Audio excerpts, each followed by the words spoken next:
Je ne sais pas ce qu'il a de belge, Michel Vaillant. Et c'est une question à laquelle j'ai vraiment du mal à répondre parce que mon père nantais crée un pilote de course français, une marque automobile française dont le logo, le fameux écusson V de Vaillant est bleu, blanc, rouge.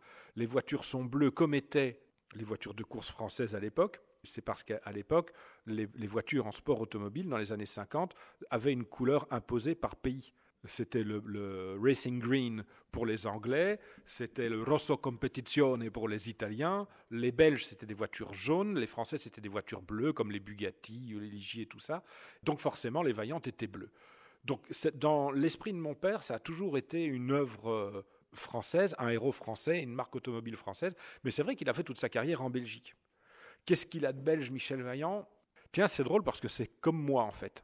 Je suis français, je suis de nationalité française, de père français, je n'ai que cette nationalité-là, mais je suis né en Belgique et j'ai toujours grandi ici. Qu'est-ce que j'ai de belge?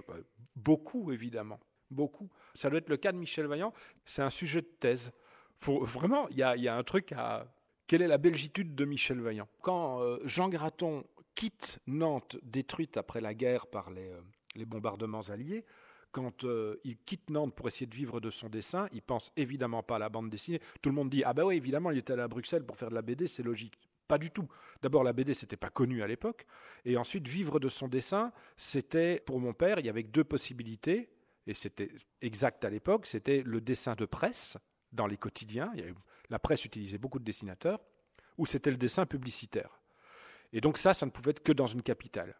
Paris, il connaissait personne, ça lui faisait un peu peur.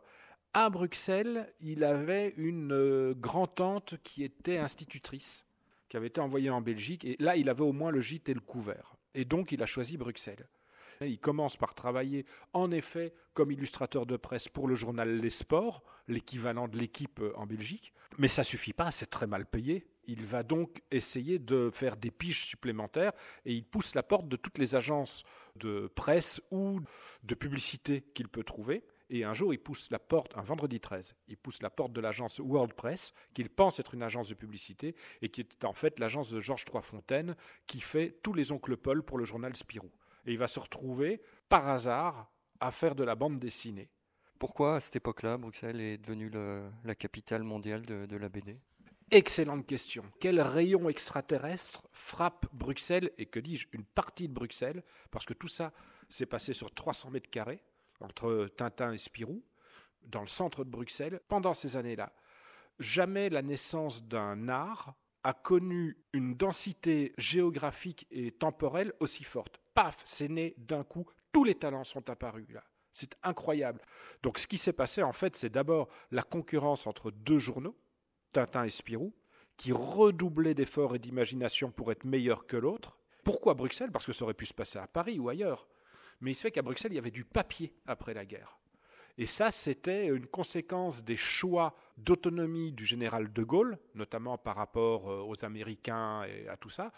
Comme les importations de papier dépendaient des Américains à cette époque-là, la France n'en avait pas et la Belgique en avait tenté plus. Et donc, ça coûtait rien. Et donc, tous les imprimeurs étaient éditeurs. Et on faisait des illustrés pour la jeunesse. Et voilà, il y a ces explications à la fois presque historiques, politiques, économiques, et puis cette concurrence bénie entre deux journaux qui ont fait que tous ces talents sont apparus à ce moment-là. Et je veux dire, s'il y a Angoulême aujourd'hui, si la bande dessinée est ce qu'elle est aujourd'hui, en fait, tout ça est né dans ce périmètre. C'est un truc dont ils avaient rêvé, ils ne savaient pas que c'était possible. Là, ça devient possible. Et René Goscinny parle de...